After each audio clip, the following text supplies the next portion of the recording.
오늘 저랑 사도행전 11번째 살펴보시는 시간입니다. 성도 여러분, 기억하셔야 합니다. 교회는 제가 지금 얘기하면 아멘 하셔야 돼요. 너무 그랬나요? 너무 대놓고 제가 뭐 하면 아멘 하셔야 됩니다. 아시겠죠? 제가 하겠습니다. 교회는 인간에 의해 만들어지거나 세워진 공동체가 아닙니다. 아멘이시죠? 너무 중요한 신앙의 고백이에요. 교회는 하나님께서 그리스도 안에서 선택하신 자들이 모인 공동체거든요. 이것을 삼위 하나님께서 각각 행하신 사역적 측면에서 이렇게 설명할 수도 있어요. 제가 예전에 많이 설명드렸어요. 이렇게 설명할 수 있는 거죠. 우선 교회는 성부 하나님의 부르심 또는 택하심을 받은 자들의 공동체입니다. 내가 오늘 예수 믿고 있는 건 내 스스로 잘나서 예수 믿는 것 아니에요. 하나님께서 부르셨고요. 하나님께서 선택하셨기에 내가 오늘 하나님의 자녀가 되어 있는 거죠. 또는 이렇게도 설명 가능해요. 교회는 성자 그리스도께서 행하신 구속 사역의 은혜를 입은 자들의 공동체입니다. 지난주에 저희가 부활주일, 그 전에 고난주간 지켰잖아요.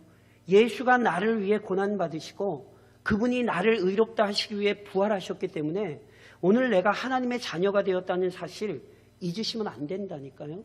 더 나아가 교회는 성령 하나님께서 친히 거듭나게 하신 자들의 공동체입니다.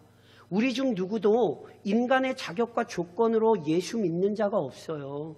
성령께서 우리 안에 역사하셨기 때문에 복음을 듣고 이해하기도 했고 예수를 나의 구주로 고백하고 있다는 사실을 잊으시면 안 된다니까요. 그러니까 이처럼 교회는 삼위 하나님께서 친히 세우신 공동체예요. 그렇게 삼위 하나님께서 세우셨을 뿐 아니라 교회 안의 모든 일을 알고 계시고 개입하십니다. 지난 5장에서 저랑 살펴보았던 본문에서 아나니아와 삽비라 부부의 죽음은 우리에게 이 사실을 잘 기억시키는 거예요. 아나니아와 삽비라 부부, 대단했습니다. 자신들의 재산을 팔아 교회에 가난한 자들을 나누어 주도록 헌물했잖아요. 이 얼마나 큰일이며 대단한 일을 한 것입니까? 하지만 안타깝게도 이들 부부는 하나님께서 교회와 함께 하시고 교회에서 이루어지는 모든 일에 개입하신다는 사실에 주의하지 못했어요. 그래서 너무너무 선한 사역에 동참하면서 정직하고 순전한 마음으로 행동한 것이 아니라 오히려 거짓으로 행동했지요. 그리고 이 거짓은 단지 성도들을 속인 게 아니라니까요. 사도행전 5장 4절 하반절에 이 말씀 기억하세요? 어찌하여 이 일을 내 마음에 두었느냐? 사람에게 거짓말한 것이 아니요 누구에게? 하나님께 한 거라는 거죠.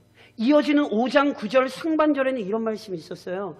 베드로가 이르되 너희가 어찌 함께 꾀하여 주의 영 성령을 시험하려 하느냐. 아나니아 삽비라 부부의 행위는요 사람에게 한 것이 아니라 하나님께 거짓말한 것이었고요 성령 하나님을 시험한 거였어요. 그 결과 이들 부부가 무서운 징벌을 받았죠. 그리고 결국 어떤 반응이 나타났습니까? 사도행전 5장 11절에 이렇게 기록을 했어요. 온 교회와 이 일을 듣는 사람들이 다 크게 두려워하니라. 뭘 두려워했다는 것입니까? 하나님께서 교회와 함께 하시고 하나님께서 교회의 모든 일들에 개입하신다는 사실을 증명됐잖아요. 그러니까 다른 게 두려웠던 게 아니에요. 교회 일을 감찰하시고 교회에 되어지는 모든 일들에 대해 심판하시는 하나님, 그 살아계신 하나님을 두려워하게 된 거지요. 그런즉 사랑하는 성도 여러분, 오늘도 명심하십시오. 교회는 삼위 하나님의 손길 아래 놓여 있습니다. 그래서 지금도 하나님께서 교회와 함께 하신다는 사실을 기억하고 함께 이 교회 안에서 신앙을 지켜나가셔야 되는 거예요. 교회의 일이 사람들끼리 하는 일이라고 생각을 하시면 안 돼요. 하나님께서 교회의 일을 감찰하실 뿐 아니라 개입하셔서 다스리고 계신다니까요. 무엇보다 구원을 베푸시는 하나님께서 교회를 통하여 일하시니 함께 하나님의 선한 사역 이루는 성도들이 되길 위해 힘을 모으셔야 합니다. 사도행전은 이처럼 하나님의 뜻을 이루는 도구인 교회의 정체성을 우리에게 잘 증거하고 있는 것입니다. 그래서 오늘 본문에서도 하나님의 도구로, 그리스도의 도구로 쓰임받는 교회의 모습을 우리가 깊이 묵상해야 하는 것이지요. 그래서 오늘 본문을 통해 우선 기억하셔야 되는 교리는 이것입니다. 교회는 그리스도의 이름과 능력을 나타내기 위해 힘써야 합니다. 오늘 저랑 아까 읽으셨던 본문 12절 상반절에 이런 표현이 있었잖아요. 사도들의 손을 통하여 민간의 표적과 기사가 많이 일어나며, 본문은 사도들의 손을 통해 표적과 기사가 많이 나타났다 기록하고 있잖아요. 이런 사실 저랑 앞에서도 이미 살펴보셨어요. 예를 들면 사도행전 2장 43절에 이런 말씀이 있었어요. 사람마다 두려워하는데 사도들로 말미암아 기사와 표적이 많이 나타나니. 자, 이 구절을 다루면서도 설명드렸어요. 사도들이 일으킨 표적과 기사는 단순히 신기한 일로 여기시면 안 되고요. 하나님 보좌 우편에 오르신 그리스도께서 사도들을 통하여 자신의 권위와 능력을 나타내시는 증거로 이해하셔야 된다고요. 그래서 이런 기적과 표적의 의미가 나면서부터 못 걷던 사람을 고쳤던 베드로의 입을 통해 이렇게 밝혀진 거 기억하세요? 저랑 화면 보시며 사도행전 4장 16절, 자, 같이 한번 봉독하실까요? 그 이름을 믿음으로, 그 이름이 너희가 보고 아는 이 사람을 성하게 하였나니 예수로 말미암아 난 믿음이 너희 모든 사람 앞에서 이같이 완전히 낫게 하였느니라. 아멘이시죠?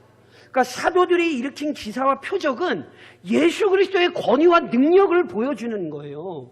그래서 오늘 본문에서도 사도들이 일으킨 기적과 표적이 어떤 열매를 맺고 있는지를 정확히 보셔야 돼요.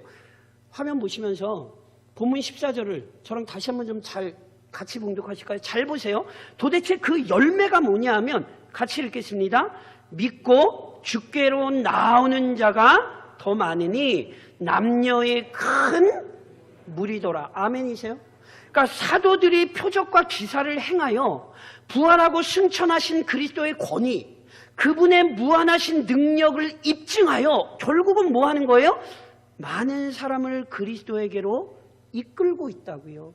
그리스도는 죽임당하여 사라지신 게 아니에요. 그분은 지금도 살아서 일하고 계시다. 이것이 사도들의 기적과 표적을 통해 지금 입증되고 있다고요. 그래서 이런 관점에서 오늘 본문에 나온 내용도 좀 이해하셔야 되거든요. 본문 15절로 16절에 이런 말씀이 있어요. 심지어 병든 사람을 메고 거리에 나가 침대와 요 위에 누이고 베드로가 지날 때에 혹 그의 그림자라도 누구에게 덮일까 바라고 예루살렘 부근의 수많은 사람들도 모여 병든 사람과 더러운 귀신에게 괴로움을 받는 사람을 데리고 와서 다 나음을 얻으니라. 아멘이십니까? 자, 보세요. 많은 이가 병을 고치기 위해 사도에게로, 초대교회로 모여들였어요. 심지어 고대에는 사람들이 어떤 생각을 하고 있었냐면 사람의 그림자에 그 사람의 능력이 이렇게 깃들어 있다는 속설이 고대 사람들에게 이렇게 널리 퍼져 있었거든요. 그래서 어떤 경우는 베드로의 그림자에게라도 덮이기를 바라며 사람들을 데리고 나왔다. 성경이 이렇게 기록하는 거예요. 지금 이 본문의 구절을요. 사람들이 어떤 미신을 믿었다. 그래서 미신 때문에 여러 가지 일들이 일어났다. 이렇게 본문 읽으시면 안 돼요. 제가 다시 한번 말씀드리지만 지금 이 본문의 초점이 어디에 있는지를 놓치시면 안 돼요. 사도들을 통하여 많은 기사와 표적이 나타났습니다. 아멘이십니까? 이게 도대체 뭘 설명하고 싶은 건지를 이해하셔야 된다고요. 사도들을 통해 이렇게 기적과 표적이 나타나는 게요. 우리로 하여금 이전의 사건을 떠오르게 해요. 즉 사도들에게 집중하게 하는 게 아니라 이 장면이 우리에게 떠오르게 하는 장면이 있어요. 그게 뭔지 아세요? 제가 대표적으로 한 구절만 읽어드릴게요. 마태복음 14장에 보니 이런 말씀이 있어요. 그곳 사람들이 예수이신 줄을 알고 그 근방에 두루 통지하여 모든 병든 자를 예수께 데리고 와서 다만 예수의 옷자락에라도 손을 대게 하시기를 간구하니 손을 대는 자는 다 나음을 얻으니라. 보세요. 지금 사도들의 행적은 그리스도께서 이 땅에 계실 때의 행적을 그대로 닮아 있어요. 그러니까 지금 사도들을 통해 놀라운 일들이 나타나는 건 사도들을 위대하게 만드는 게 아니라 하나님 보좌 우편에 오르신 그리스도께서 이전에 이 세상에 계실 때 하셨던 그 놀라운 일들을 지금은 누구를 통하여 하고 계시다는 거예요? 사도들을 통하여 수행하신다는 사실을 실은 성경이 가르치고 있는 거예요. 그러니까 결국 교회는 그리스도께서 친히 자기의 능력을 이 세상에 나타내시는 통로라고요.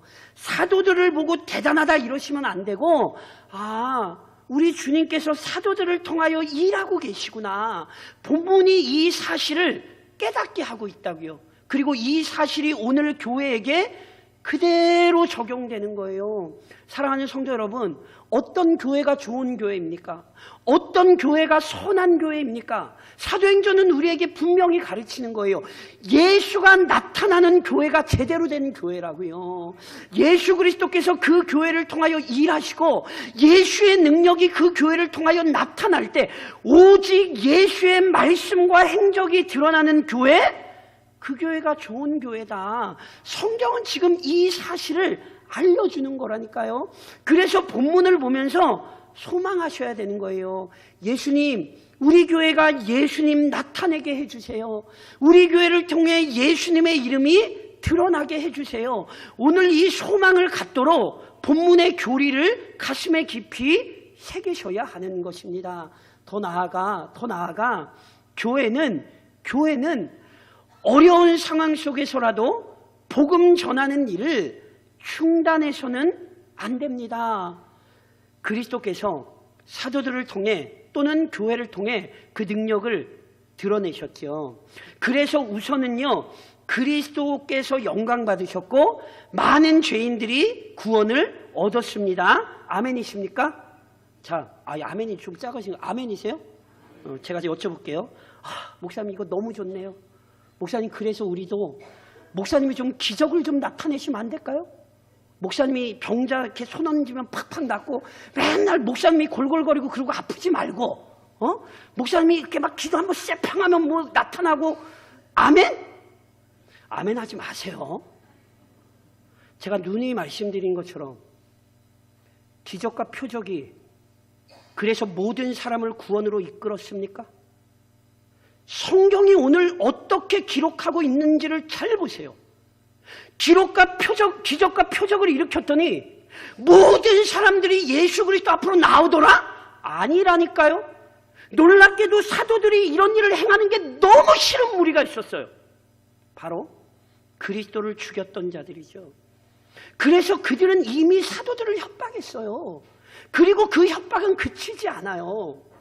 기적과 표적은 예수를 믿는 교회의 신앙을 견고하게 하는 데는 유익할지 모르지만 기적과 표적 자체가 우리에게 구원을 가져다 준다라고 생각하시면 한 번도 사도행전 이 본문을 읽어본 적이 없는 사람이에요. 그 사람은 성경이 가르치는 영광스러운 교리를 배워본 적이 없는 사람들이라고요. 오늘 본문을 잘 보셔야 돼요. 교회가 복음을 전하여 위대한 능력을 나타낼 때 오히려 교회는 핍박받고 억압받습니다. 그래서 본문 17절로 18절에 이렇게 계속 기록이 되죠. 대제사장과 그와 함께 있는 사람, 즉 사두개인의 당파가 다 마음의 시기가 가득하여 일어나서 사도들을 잡아다가 옥에 가두었더니 대제사장 더 나아가 제사장 계급이 사두개인이다. 제가 예전에 설명드렸죠. 그 사람들이요, 마음의 시기와 질투, 미움과 살기가 가득해서요, 사도들을 또 잡아들여요. 이번에는 지난번 살펴봤던 것처럼 베드로와 요한만 가던 게 아니에요. 다른 사도들까지 다 사로잡아요. 그런데요, 놀랍게 사도들이 갇힌 그날 밤에 역사적인 위대한 일이 일어납니다. 본문 19절로 보니까 이런 말씀이 있어요. 주의 사자가 밤에 옥문을 열고 끌어내어 이르되 가서 성전에 서서 이 생명의 말씀을 다 백성에게 말하라 하며 그들이 듣고 새벽에 성전에 들어가서 가르치더니, 사도들이 붙들렸던 그날 밤에요, 주의 사자 즉 천사가 나타나 옥문을 열어 사도들을 풀어줘요. 그런데 사도들을 풀어주면서 하는 명령을 잘 보셔야 돼요. 가서 성전에 서서 이 생명의 말씀을 다 백성에게 말하라. 하나님께서 왜 놀라운 기적을 통해 사도들을 풀어주시죠? 분명해요. 생명의 말씀을 전하게 하시려고. 그래서 사도들은 그 명령을 받아 풀려나서 도망치는 게 아니에요. 곧장 성전에 가서 또 복음을 전하는 거예요. 성도 여러분, 이게 교회라는 사실을 잊으시면 안 돼요. 은혜를 받으면 자기 잘 먹고 잘 사는데 힘쓰는 게 아니에요. 또 붙잡힐 수 있고 또 어려움에 당할 것이 분명하지만 계속해서 전했던 대로 복음을 전하는 거예요. 물론 이 사실을요, 사도들을 잡아들인 사람들을 몰라요. 그래서 다음날 사도들을 신문하기 위해 모였어요. 그리고 감옥에 있는 사도들을 불러오라는 거죠. 그런데 사도들을 끌고 오려고 갔던 자들이 돌아와서 생각지도 못했던 말을 전하네요. 본문 23절에 이런 말씀이 있어요. 이르되 우리가 보니 옥은 든든하게 잠기고 지키는 사람들이 문에 서 있으되 문을 열고 본즉 그 안에는 한 사람도 없도이다 하니, 사도들을 옥에서 끌어오려고 갔더니요, 사도들을 가둔 옥문은 든든히 잠겼어요. 보초들도 철저히 감시를 하고 있어요. 그런데 마땅히 그곳에 있어야 할 사도들이 뭐 했어요? 사라졌어요. 이 일이 어떻게 일어났는지 아무도 몰라요. 그래서 공회가 난리가 난 거죠. 그런데 공회가 당황해서 난리가 난 그때에 본문 25절에 이런 말씀이 기록돼요. 사람이 와서 알리되, 누군가 공회에 와서 얘기해 주는 거예요.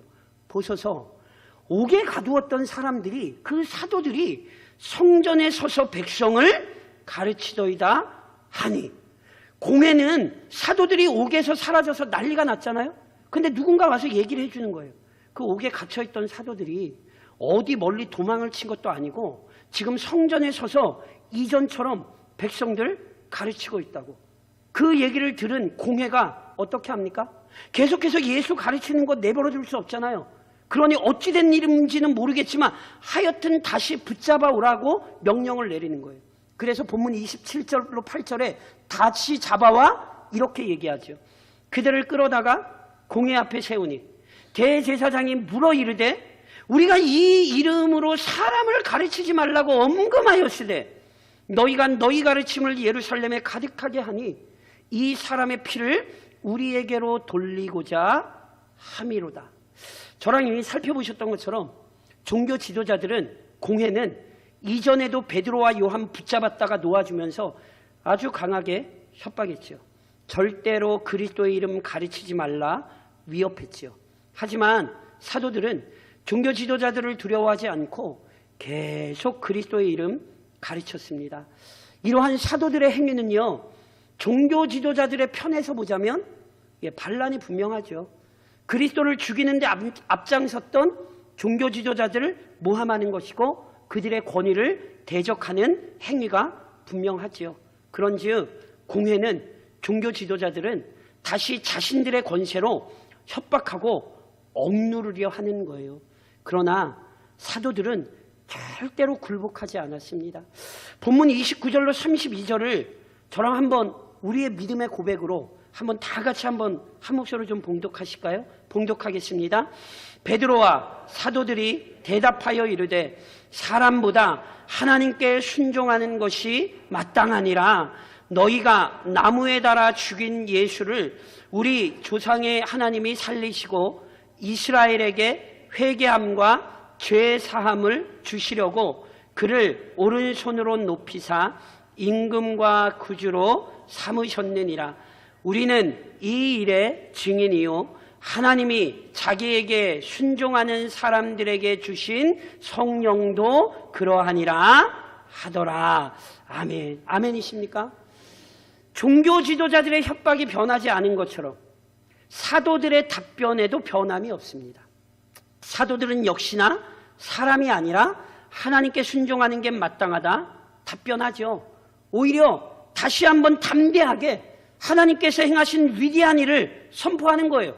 당신들 종교 지도자들이 죽인 예수 하나님께서 살리셨다. 그래서 오직 예수 그리스도만이 죄인들의 임금과 구주라는 사실 밝히셨다. 그리고 이 놀라운 구원의 은혜를 많은 사람들에게 전하도록 우리를 부르셨다. 그러니 우리는 절대로 조용히 할 수 없다. 아무리 핍박을 당해도 우리는 마땅히 전해야 한다. 사도들이요 굳은 결단으로 분명히 자신들의 신앙을 고백하죠. 그리고요 사도들은 말만 이렇게 한 게 아니에요. 놀랍게도 사도들의 결단이 오늘 본문 40절로 41절에 이렇게 좀 기록되어 있어요. 그들이 옳게 여겨 사도들을 불러들여 뭐 하지요? 채찍질하지요. 예수의 이름으로 말하는 것을 금하고 노니 사도들은 그 이름을 위하여 능욕받는 일에 합당한 자로 여기심을 기뻐하면서 공회 앞을 떠나니라. 저번에는요 베드로와 요한을 잡아다 놓고 실은 말로만 협박했거든요. 근데 이번에는 말로만 협박을 한 게 아니에요. 본문에 채찍질했다 이렇게 돼 있잖아요. 여기 채찍질은요 그냥 회초리 몇 대 때린 걸로 생각하시면 안 돼요. 성경에 나온 다른 표현으로는 40에 하나 가만매라는 게 있어요. 40에 하나 가만매 몇 대지요? 40에서 1 빼면 산수가 안 되시나요? 40에서 1 빼면 39. 그게 39대를 얘기하는 게 아니에요. 단순히. 왜 40에 하나 가만매라고 표현을 하는지 아세요? 40대면 사람이 죽는 거예요. 그래서 40에 하나 가만매란 조금 다른 말로 표현드리면 죽지 않을 만큼 때리는 거예요. 오늘 본문은 그걸 얘기하는 거예요. 그러니 사도들이 얼마나 큰 핍박과 억압을 받았는지 기억하셔야 된다니까요. 죽지 않을 정도로 맞았어요. 그러나 그들은 낙담하거나 좌절하지 않았어요. 능욕을 두려워하지도 않았어요. 오히려 그리스도 때문에 받는 능욕을 기뻐했다 이렇게 표현하잖아요. 이유가 있습니다. 기억하세요? 마태복음 5장에서 우리 주님이 이런 말씀을 하셨었어요. 나로 말미암아 너희를 욕하고 박해하고 거짓으로 너희를 거슬러 모든 악한 말을 할 때에는 너희에게 복이 있나니 기뻐하고 즐거워하라. 하늘에선 너희의 상이 큼이라. 제자들은 그리스도의 말씀을 기억했어요. 어떤 말씀? 그리스도를 위해 사는 인생이 복된 인생입니다.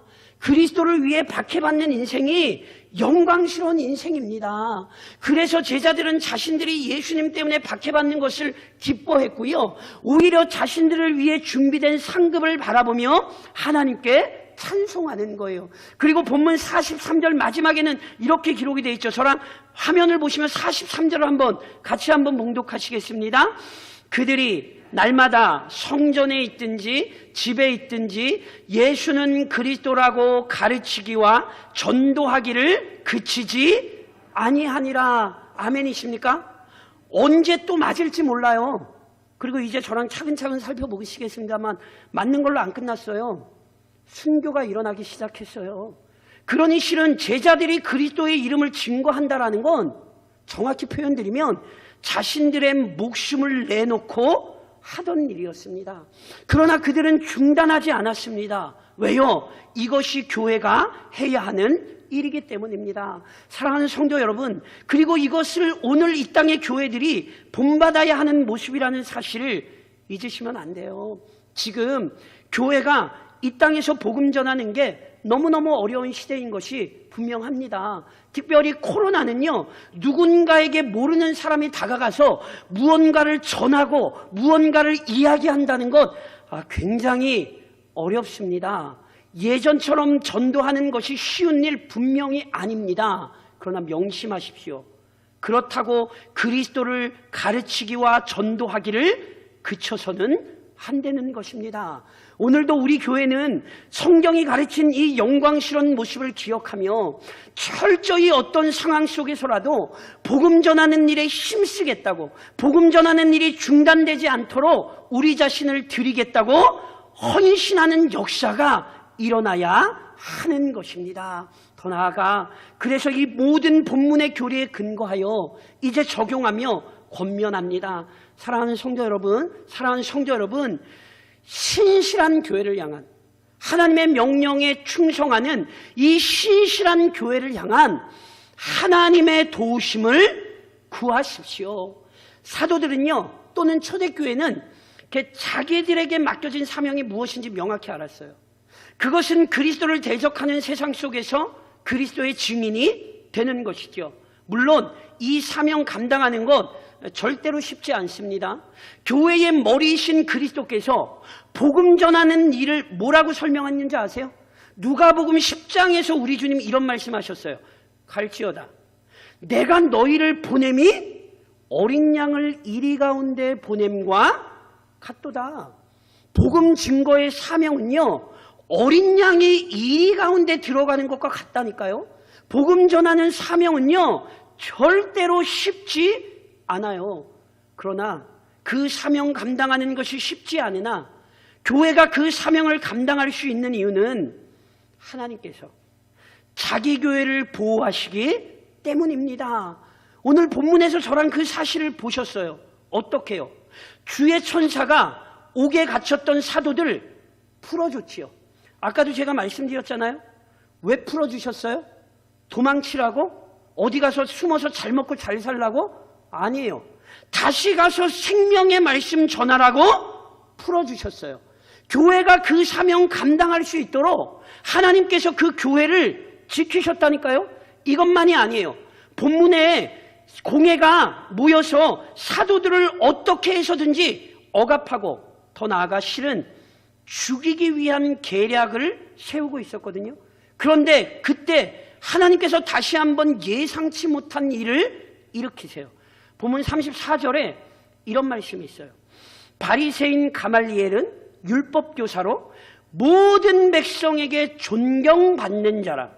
공회 중에 일어나 명하여 사도들을 잠깐 밖에 나가게 하고, 공회가 모여서 사도들을 협박하고 있는데 가말리엘이라는 사람이 그 자리에 일어나 그 회의를 잠깐 중단시켜요. 여기 가말리엘은요, 우리는 잘 모르지만 당시 유대인들에게는 굉장히 존경받던 율법학자입니다. 특별히 가말리엘이 누구 스승인 줄 아세요? 가말리엘에게서 배웠던 사람 중 한 사람이 바로 사도 바울이에요. 그래서 실은 당시 유대인들에게 있어서는 굉장히 중요한 스승이었던 사람이거든요. 근데 그 가말리엘이 공회 앞에 서서 그들의 회의를 중단시키고는 두 가지 사건을 언급해요. 실은 본문에 나온 두 가지 사건이 정확히 뭔지 저희가 알 수는 없어요. 그냥 제가 오늘 성경에 나온 것으로만 간략하게 설명드리면 이런 거예요. 우선 드다라는 사람 얘기를 하는데, 이 드다라는 사람이 어떤 사람이냐면요, 자신을 메시아라고 주장하고, 마치 JMS가 그러는 것처럼 자신을 메시아라고 주장하고 이 메시아 운동을 일으켰던 사람이에요. 그래서 이 드다라는 사람을 한때 한 400명의 무리가 따르고 조금 혼란을 일으켰거든요. 그런데 이 드다라는 사람이 잡혀서 죽자 추종자들이 모두 흩어졌던 일이 있어요. 또 한 사건은 갈릴리에서 유다라는 사람이 또 일어나서 자신을 마치 메시아인 것처럼, 새로운 지도자인 것처럼 소개하며 세력을 키워 말썽을 일으켰었거든요. 그런데 이 사람 역시 주동자인 유다가 죽자 그를 따르던 세력들이 사그라들었어요. 그러니까 가말리엘이 이 두 사건을 언급하면서 하고 싶었던 얘기가 뭐냐면, 저랑 화면을 보시면 38절로 39절을 좀 같이 한번 봉독하시겠어요? 같이 읽겠습니다. 이제 내가 너희에게 말하노니 이 사람들을 상관하지 말고 버려두라. 이 사상과 이 소행이 사람으로부터 났으면 무너질 것이요 만일 하나님께로부터 났으면 너희가 그들을 무너뜨릴 수 없겠고 도리어 하나님을 대적하는 자가 될까 하노라 하니. 무슨 얘기인지 이해하시겠죠?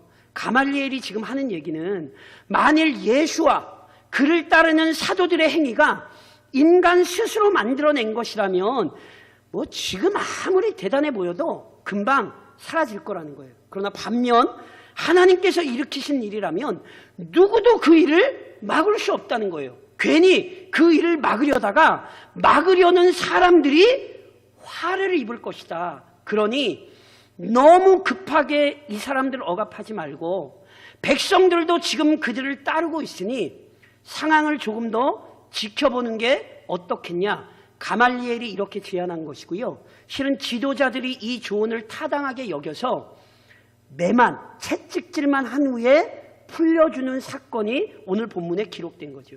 그러면 가말리엘 대단합니까? 안 대단합니까?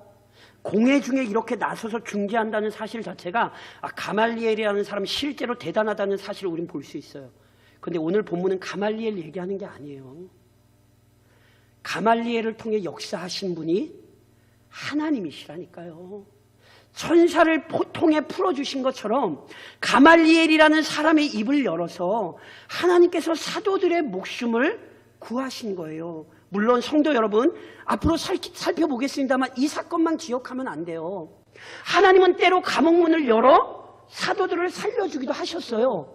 그런데 하나님은 때로 감옥문을 안 열으셔서 야고보 사도가 첫 번째 순교자가 되게 하셨어요. 그러니까 보세요. 오늘 본문은 살았네? 좋아. 이렇게 기억하시는 게 아니에요. 하나님은 때로 필요하다면 살리기도 하실 것이고 하나님은 때로 순교가 필요하다면 순교도 허락하실 거예요. 하나님은 그 모든 것을 통해서 뭐 하고 계신 거냐면 자기 교회를 통하여 하나님은 하나님의 일을 하고 계시다는 사실을 오늘 성경이 우리에게 가르치는 거죠. 하나님께서는 신실한 교회를 도우사 하나님의 뜻이 반드시 이루어지도록 하신다는 거예요. 그러니 사랑하는 성도 여러분, 우리 교회가 하나님의 뜻을 감당할 수 있도록 하나님의 도우심이 우리에게 나타나기를 위해 구하셔야 합니다. 하나님이 65년의 역사를 지키시고 우리를 돌보신 이유가 있다니까요. 오늘 신서면 지역에서 우리 교회가 감당해야 하는 일이 있습니다. 하나님의 도우심이 없이 우리는 그 사명 감당할 수 없습니다. 그래서 구하시라는 거예요. 여전도회가 지역을 섬기기 위한 사역을 좀 준비합니다. 교회는 끊임없이 이 지역을 섬겨야 돼요. 그것은 새로운 일이 아니라 마땅히 우리 교회가 해야 되는 일이에요. 지역 전도를 위해 오늘 증직자들이 먼저 모임을 갖습니다. 어떻게 교회가 이 지역에서 바르게 복음을 전하며 죽어가는 영혼을 살릴 것인가? 교회는 고민해야 되고요. 함께 교회가 그 일을 위해 헌신해야 하는 것입니다. 그런데 다시 한번 말씀드리지만 이 일을 우리 스스로 감당할 수 없어요.